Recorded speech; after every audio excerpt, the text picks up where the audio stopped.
All right, welcome back everyone to the Beyond Practice podcast, season 2.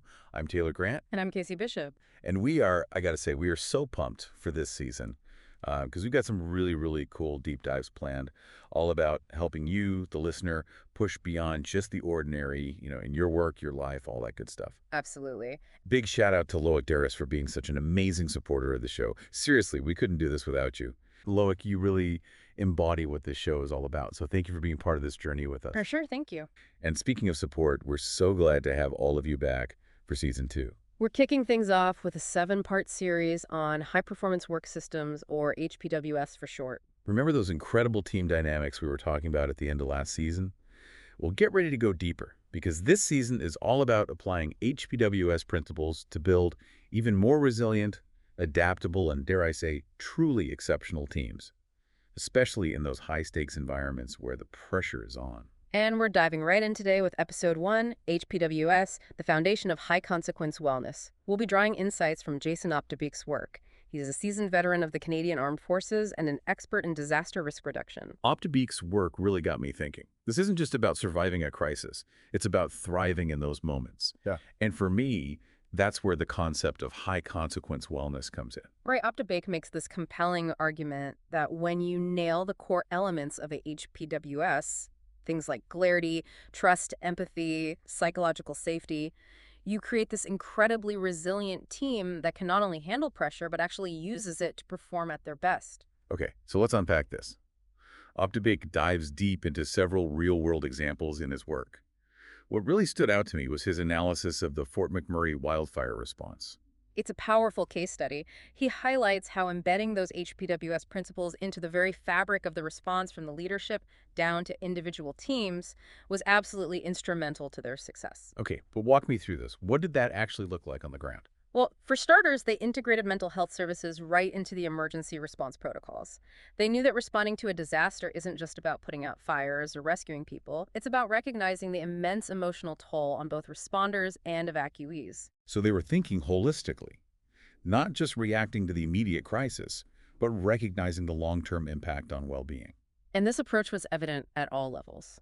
Leaders were actively demonstrating empathy, visibly prioritizing the well-being of their teams, which created this ripple effect down the chain of command. I'm curious about how that translated into practical actions. What did this visible prioritizing actually look like? Think regular mental health check-ins, open dialogues about emotional fatigue, and proactively creating spaces for emotional support in the shelters. It wasn't just about logistics, it was about human connection.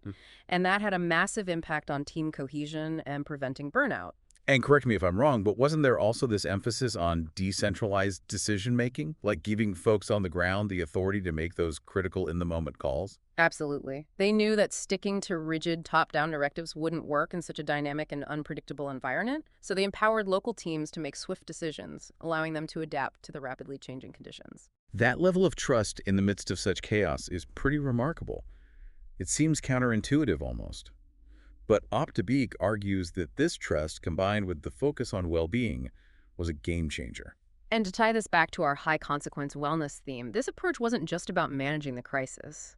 It was about maintaining the health and effectiveness of the response teams, allowing them to operate at peak performance for the long haul.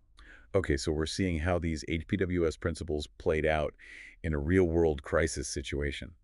But let's get even more specific. Optebeek breaks down HPWS implementation into 5 key action steps. Where do we even begin? He starts with setting crystal clear expectations. This isn't just about telling people what to do. It's about having those open and honest conversations about roles, responsibilities, and ensuring everyone understands how their individual efforts contribute to the big picture. So it's about clarity and alignment, making sure everyone is rowing in the same direction. Exactly. And think frameworks like SMART objectives or OKRs. These tools can be super helpful for setting team goals that are specific, measurable, and achievable, and don't underestimate the power of daily stand-up meetings. Those quick check-ins can be game changers, not just for keeping everyone in the loop, but also for building those personal connections and setting a positive tone for the day. And that brings us to Optebeek's second step, building empathy and psychological safety. He talks about creating a team agreement where everyone feels safe to speak their mind, voice concerns, and even admit mistakes without fear of judgment or retribution. Creating that kind of environment is easier said than done, though, right? It takes deliberate effort. And Optebeek really emphasizes the role of leadership in fostering this. He argues that leaders who are skilled in emotional intelligence are better equipped to create that safe and supportive environment. They can recognize and manage their own emotions, which then allows them to model that behavior for their teams. So it's about leading by example, showing vulnerability, admitting when you've messed up, and being open to feedback. Those actions speak volumes, And it's important to remember that mistakes happen. In a high-performing team, those mistakes are viewed as learning opportunities, not something to be punished or shamed for. which leads perfectly into Uptebek's third step, establishing trust. He says leaders need to walk the walk, demonstrating those values and behaviors they expect from their team. Active listening is huge here, really hearing what your team members are saying, asking open-ended questions, and providing those opportunities for individual growth. It's about showing people that you value them not just for what they do, but for who they are. And what about mentorship? I've always found that connecting team members with more experienced colleagues can be incredibly beneficial. It not only fosters professional development, but also builds those strong relationships that are so vital for a high-performing team. Optibik is all about that. He sees mentorship as a cornerstone of HPWS. It's about creating those pathways for learning and growth within the team. And it goes beyond just skills development. It's about building that sense of community and belonging. So we've got clear expectations, empathy and psychological safety, and a foundation of trust. What's next in Optibek's framework? Step 4 is about connecting to purpose, reminding ourselves why we do what we do. And it's not just about individual motivation, it's about aligning the entire team around a shared purpose that's bigger than any one person. He suggests using the WHO model, right? What we do, how we do it, and for whom we do it. It's a great tool for getting everyone on the same page and understanding the impact of their work. I've seen it used effectively in a bunch of different settings, and it doesn't have to be complicated. Sometimes just sharing a story about how the team's work made a difference can be incredibly inspiring. Those stories are powerful. They remind us that our work has meaning, that it's contributing to something bigger than ourselves. And that kind of connection can be incredibly motivating, especially in those high-consequence situations where the pressure is on. And don't forget to celebrate those wins. Recognizing individual and team achievements goes a long way. A little appreciation can be a huge morale booster. So we've covered a lot of ground. Clear expectations, psychological safety, trust, purpose. What's the final piece of Optibek's HPWS puzzle? Step 5 is all about monitoring and continuous improvement. It's about recognizing that building a high-performing team isn't a one-and-done thing. It's an ongoing process that requires constant attention and a willingness to adapt. So how do we actually do that? What does that look like in practice? Optibik suggests tracking the team's performance and well-being using key performance indicators or KPIs that are developed iteratively with the team. This allows you to see what's working, what needs tweaking, and course correct as you go. It's like having a dashboard for your team's health and performance. And it's not just about numbers. It's about creating a culture of feedback and continuous learning. Exactly. Regularly reviewing processes, soliciting feedback from team members, and being open to adjusting your approach. This constant feedback loop ensures that your team is constantly evolving and adapting to new challenges. Optibek doesn't just talk the talk, though. He analyzes how these HPWS principles have been applied, or in some cases not applied, in a whole range of high-consequence situations. We're talking the Fort McMurray wildfire response, the Battle of Mogadishu, the Piper Alpha oil rig disaster, and even the Boeing 737 MX crisis. Some pretty heavy stuff. What's fascinating is that he doesn't just present these examples as success stories or failures. He digs into the nuances, the decisions made, the leadership styles, and really highlights the profound impact of organizational culture on outcomes, especially when lives are at stake. And what I find particularly compelling is that he argues these HPWS principles aren't just for emergency responders or military units. He believes they can be applied to any team or organization regardless of industry or size. That makes sense. Any team facing high-pressure situations, tight deadlines, or complex challenges can benefit from a HPWS framework. Okay, so we've got the overview. Let's dive deeper into some of these specific examples and really unpack what happened. I'm particularly intrigued by the Fort McMurray wildfire response, which Optibek highlights as a successful application of HPWS principles in action. That's a great one to start with.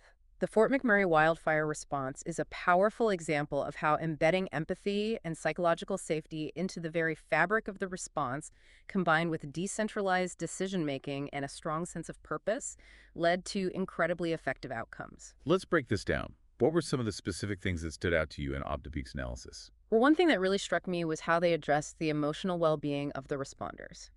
These folks were facing incredibly stressful and demanding conditions, long hours, constant pressure, and the emotional toll of witnessing so much devastation. It's easy to forget that first responders are human too. They experience stress, fear, and exhaustion just like anyone else. And those emotions, if not addressed, can have a huge impact on their ability to do their jobs effectively. Right, and that's where the focus on psychological safety comes in. They instituted these mental health check-ins, created opportunities for open dialogue, and really emphasized the importance of acknowledging and processing those difficult emotions. So they were creating space for vulnerability, recognizing that it's okay to not be okay in the midst of a crisis. Yeah. And that, I imagine, helped build a sense of camaraderie and trust within the teams. Absolutely. They also recognized the importance of supporting the mental health of the evacuees. The emergency shelters weren't just places to sleep. They were designed to be centers of emotional support, with counselors available and dedicated spaces for families to connect and process what was happening. That's a really interesting point. It wasn't just about providing basic necessities. It was about recognizing the human need for connection support and a sense of safety in the midst of chaos. And Optibeg argues that this focus on well-being had a direct impact on the effectiveness of the response. I'm curious about that. How did they link those efforts to actual outcomes? Well, he points to the fact that there was very little burnout among the responders, and that allowed them to maintain a high level of performance throughout the crisis. He also highlights how the focus on emotional support for the evacuees helped build trust between the responders and the community. People felt like they were being heard, that their needs were being met, and that contributed to a sense of calm and cooperation even in the midst of such a stressful situation. Okay, so we're seeing how the emphasis on psychological safety and well-being played out. What about the decentralized decision-making? How did that contribute to the overall success of the response? That was a key factor. The fire was so unpredictable, spreading rapidly and changing direction frequently. They knew they couldn't rely on a top-down command and control approach. It would have been too slow and inflexible. So they had to empower those on the front lines to make quick decisions based on their real-time assessments of the situation. Mm. But how did they ensure that those decisions were aligned with the overall strategy of the response? It seems like there's a real potential for things to get chaotic if everyone's just doing their own thing. That's where the strong sense of shared purpose came in. The leaders of the response did an incredible job of communicating the overall mission, the why behind the work they were doing. They shared stories of lives saved and homes protected, constantly reinforcing the impact of their collective efforts. So it wasn't just about following orders, it was about understanding the bigger picture, the human stakes involved, and that shared understanding created a sense of unity and purpose that transcended individual roles and responsibilities. Exactly. And that allowed those local teams to make those quick decisions with confidence, knowing that they were contributing to something bigger than themselves, and they weren't just left to figure things out on their own. Central Command provided guidance, resource allocation, and real-time intelligence, ensuring that everyone was working in sync, even though they had the autonomy to adapt to the ever-changing situation on the ground. It's like having the best of both worlds, agility and coherence, the ability to respond quickly to local conditions while staying aligned with the overall strategic objectives. And it sounds like open and transparent communication was essential for making this work. Absolutely. They established clear chains of command, but they also created channels for real-time updates and information sharing. Everyone had access to the information they needed to make informed decisions, which fostered trust and collaboration between different teams and agencies involved in their response. It seems like they really nailed that balance between autonomy and coordination, and the results speak for themselves. The Fort McMurray wildfire response was widely praised for its effectiveness and efficiency. They evacuated nearly 90,000 people, without a single fatality directly attributed to the fire itself. It's a testament to the power of HPWS in action. By prioritizing the well-being of their people, empowering them to make decisions, and fostering a shared sense of purpose, they created a remarkably resilient and effective response team. And it's a model that can be applied to other high-consequence environments, whether we're talking about disaster response military operations or even businesses facing challenging and unpredictable market conditions. All right, so we've seen how HPWS principles can lead to success in a high-stakes situation like the Fort McMurray wildfire response. But Aftebeck also dives into cases where these principles were either missing or not effectively applied, and the outcomes were drastically different. He analyzes the Battle of Mogadishu in his work, which is a stark contrast to the Fort McMurray example. Okay, let's unpack this. For those who aren't familiar with the Battle of Mogadishu, it was a military operation in Somalia in 1993 that went horribly wrong. What were some of the key takeaways that Optibig highlights in his analysis of this event? Well, he acknowledges the bravery and skill of Task Force Ranger, the U.S. military unit involved in the operation. And he even points out that they did employ some aspects of what we would call HPWS, particularly in terms of decentralized decision making, which was crucial for adapting to the chaotic urban environment. So they were able to adjust their tactics on the fly as the situation evolved. Exactly. But Optibig argues that their success at that tactical level was undermined by a lack of integration with higher command levels, particularly when it came to logistical support and communication. So while the teams on the ground were empowered to make decisions, they weren't adequately supported by the larger organizational structure. And that lack of support had devastating consequences.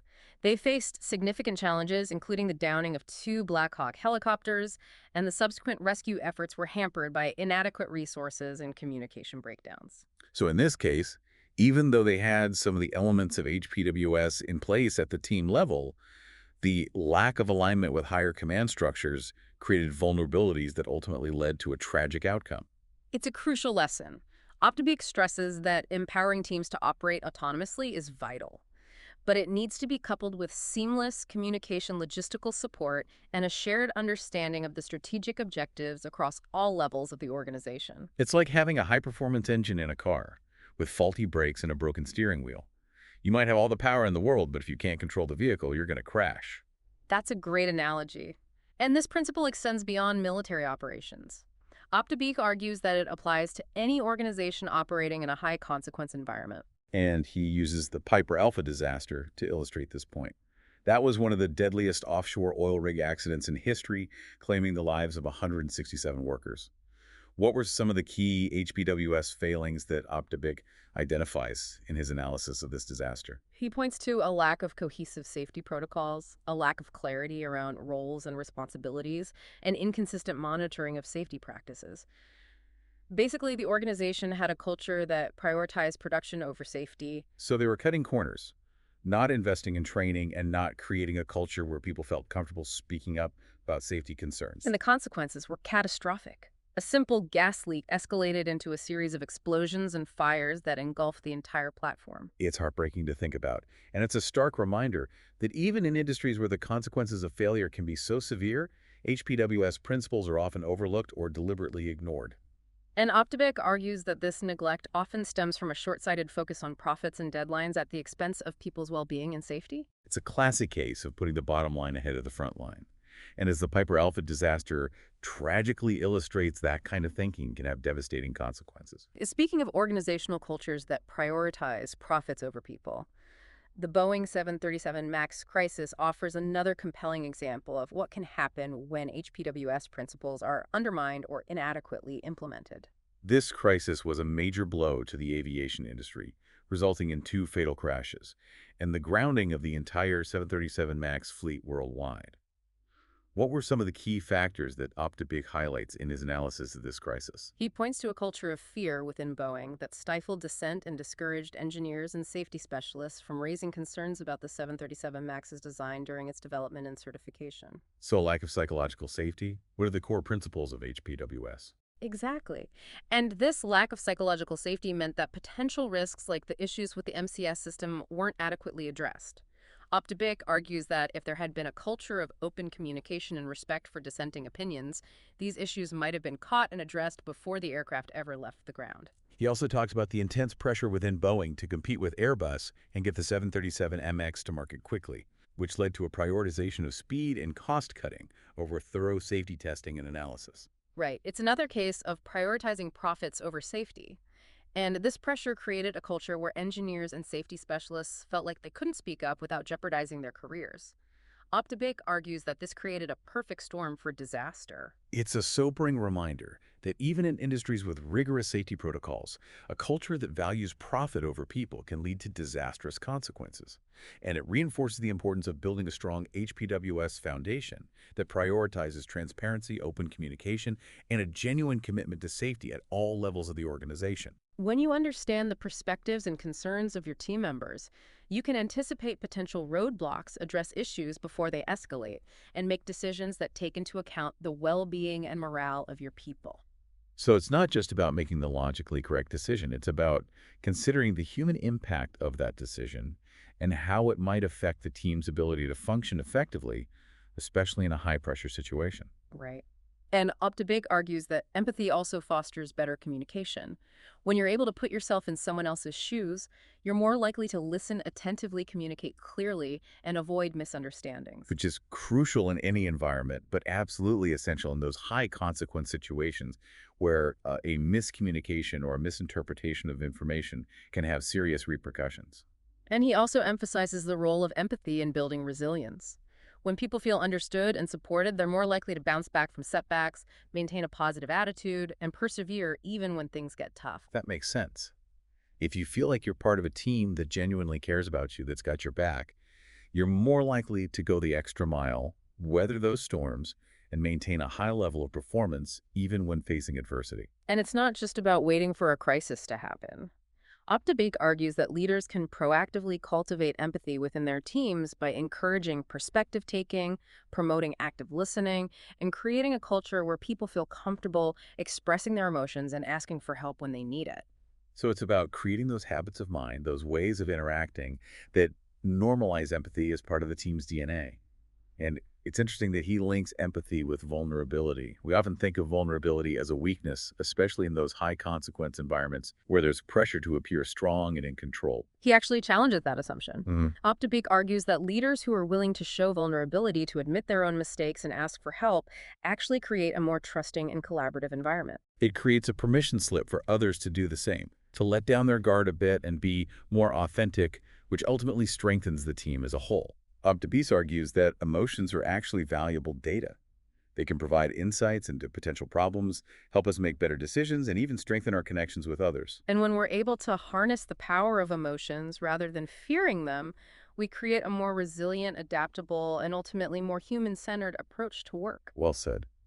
Okay, so we've talked a lot about the importance of empathy in building a high-performing team, but there's another critical element of HPWS that we haven't explored in depth yet: purpose. Purpose is the why behind our work. It's the reason we get out of bed in the morning, the driving force behind our efforts, and the fuel that keeps us going when things get tough. And I imagine that in those high-consequence environments, where the work can be demanding, stressful, and even dangerous, having a strong sense of purpose is even more essential. Optibik couldn't agree more. He argues that purpose is a powerful motivator. When people understand why their work matters, how it contributes to a larger goal, they're more likely to be engaged, productive, and resilient. So it's not just about completing tasks, it's about feeling connected to something meaningful, something that has a positive impact on the world. And this sense of connection can be incredibly empowering, especially in those high consequence environments where the stakes are high and the pressure to perform is intense. But how do we actually cultivate this sense of purpose within our teams? It's one thing to say it's important, but it's another to actually make it happen. Optibik offers some practical suggestions. He starts by recommending the use of the WHO model, which involves asking three simple questions. What do we do? How do we do it? And for whom do we do it? It's a straightforward framework, but I can see how it would force you to really think about the impact of your work, to connect those daily tasks to the bigger picture. Right. It helps people understand how their individual efforts contribute to the team's overall goals and how those goals ultimately benefit others. And he also talks about the power of storytelling. Sharing real-world examples of how the team's work has made a difference in the lives of others can be incredibly inspiring and motivating. Those stories create an emotional connection to the work, a sense that what we're doing truly matters. And it doesn't have to be some grand, sweeping narrative. Sometimes just sharing a small anecdote about how a customer benefited from the team's efforts can have a profound impact. And it's not just about sharing stories from the top down. It's about creating a culture where everyone feels empowered to share their own stories, to recognize and celebrate each other's contributions, and to see how their individual efforts are making a difference. That creates a sense of shared ownership and pride in the team's accomplishments, which can be incredibly motivating and energizing. And it reinforces the idea that we're all in this together, working towards a common goal that's bigger than any one person. He also emphasizes the importance of recognition and celebration. When team members achieve a goal or make a significant contribution, acknowledge their efforts and let them know how their work has made a difference. Those small gestures, those moments of appreciation can go a long way in reinforcing that sense of purpose and strengthening the team's overall bond. Absolutely. It's about creating a culture where people feel valued, appreciated, and connected to something meaningful. And that's a powerful foundation for any team, but especially one operating in a high consequence environment. Okay, so we've got clear expectations, empathy, trust, and purpose. What's the final piece of the HPWS puzzle according to Optibic? The fifth and final step in his framework is all about monitoring and continuous improvement. He emphasizes that building a high performing team isn't a one and done thing. It's an ongoing process that requires constant attention, a willingness to learn, and the ability to adapt. So it's not about achieving perfection and then coasting. It's about embracing the idea that there's always room for improvement, even when things are going well. He uses the analogy of a high performance athlete. They don't just train hard and then sit back and relax. They're constantly analyzing their performance, identifying areas for improvement, and making adjustments to their training regimen. And he argues that the same principle applies to building high-performing teams. So how do we actually do that? What does this monitoring and continuous improvement process look like in practice? Well, UpToPeak suggests using key performance indicators or KPIs to track the team's performance and well-being. These metrics should be specific, measurable, and aligned with the team's overall goals. So it's about identifying those key indicators that will tell you whether you're on track, whether you're making progress towards those goals, and whether you're creating the kind of work environment that's conducive to high performance. And it's not just about numbers. It's about regularly soliciting feedback from team members both formally and informally. This could involve conducting surveys, having one-on-one conversations, or simply creating a culture where people feel comfortable sharing their thoughts and ideas. And I imagine the type of feedback you're looking for goes beyond just, how are you doing? Or is there anything I can help you with? Right. It's about asking those deeper questions, getting at the root of any issues, and understanding the dynamics within the team. Things like, what's working well? What could be improved? What are some of the challenges you're facing? What are some of the things that are motivating you? And do you feel safe speaking up and sharing your ideas? So it's about creating a culture of open and honest dialogue where people feel comfortable sharing both the good and the bad, knowing that their feedback will be taken seriously. And once you've gathered this feedback, it's crucial to actually act on it. This could involve making adjustments to processes, providing additional training, or even just having a more open and honest conversation with the team about what needs to change. Up the Big argues that this willingness to adapt to make course corrections based on feedback is essential for building a high-performing team. And he emphasizes that this process should be ongoing, not just something you do once a year during performance reviews. Continuous improvement requires constant attention and a commitment to learning from both successes and failures. So it's about building that feedback loop into the very fabric of the team's operations, creating a culture where everyone is constantly looking for ways to improve, to get better, to be more effective. And that commitment to continuous improvement combined with the other four steps in OptiBIC's framework, clear expectations, empathy, trust, and purpose, creates a powerful foundation for building a high-performing team, one that can thrive not just in normal circumstances, but also in those high-consequence environments where the pressure is on and the stakes are high. And to bring this back to our theme of high-consequence wellness, it's about recognizing that well-being isn't just the absence of stress or burnout. It's about creating a work environment that supports people's physical, emotional, and mental health, allowing them to perform at their best while also feeling valued, respected, and connected to a shared purpose.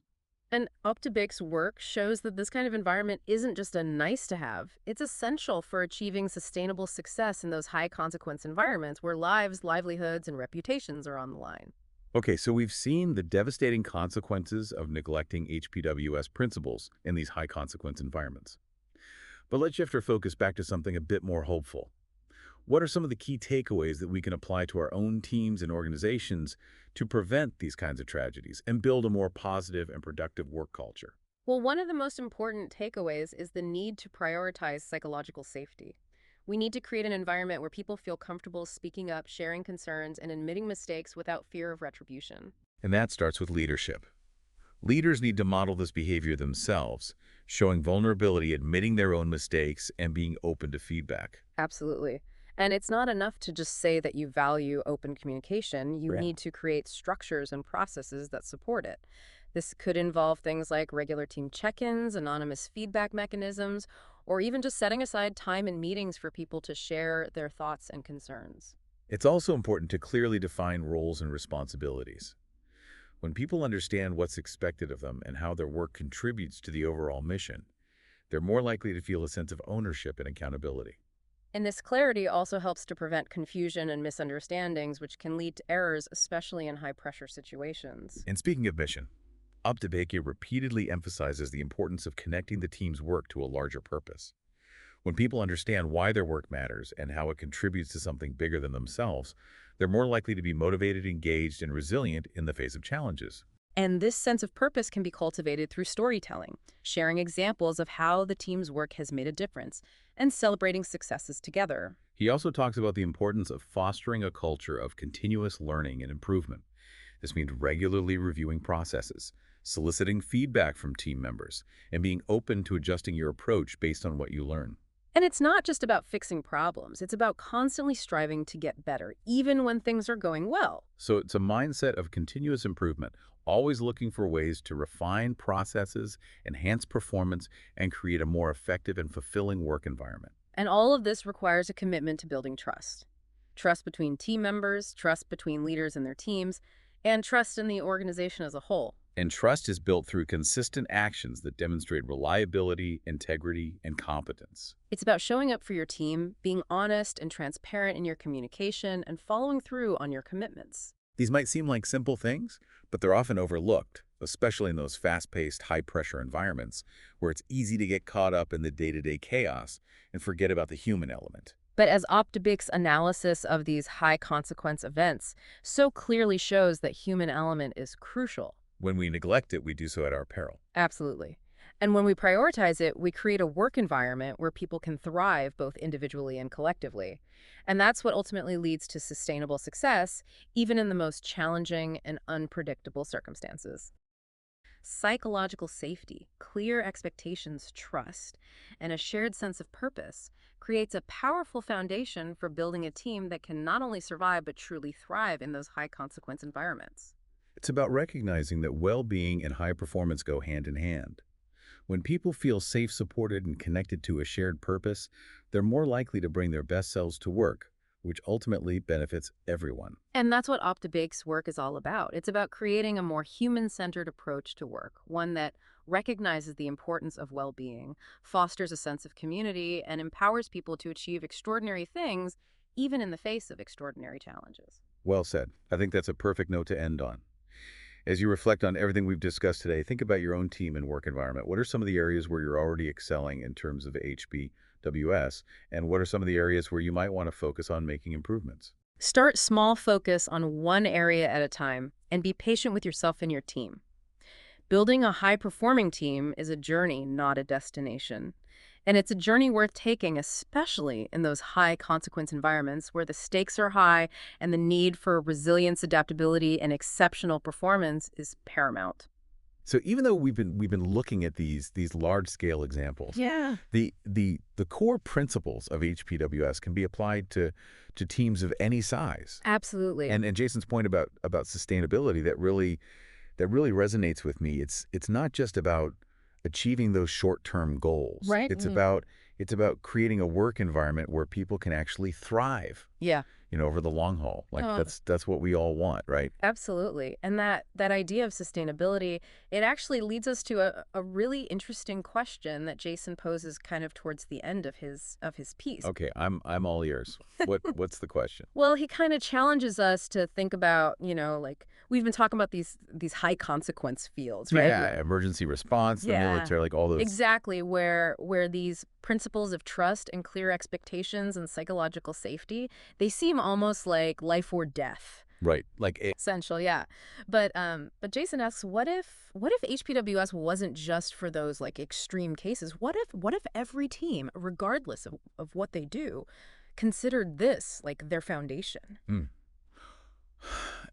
it's kind of a mind shift, isn't it? Because I think, yeah, it's easy to see how it's so important in those really high stakes fields. Lord. But to think about it applying to any team, any workplace, that's It's almost like it makes you realize, like in any workplace, right? You've got burnout, you've got stress, you've got people feeling lost or disconnected, and those things have consequences too. yeah, maybe not as dramatic, maybe not as immediate. Right, right. But still, you think about the impact on a company's creativity, on on its ability to retain talent, even just like the overall vibe of a workplace, you Well, know? exactly. And so it's kind of like a challenge to our listeners, right? Even if you're not a firefighter, you're not a surgeon, how can you bring even just a little bit of this HPWS thinking into your world, into your team? Yeah.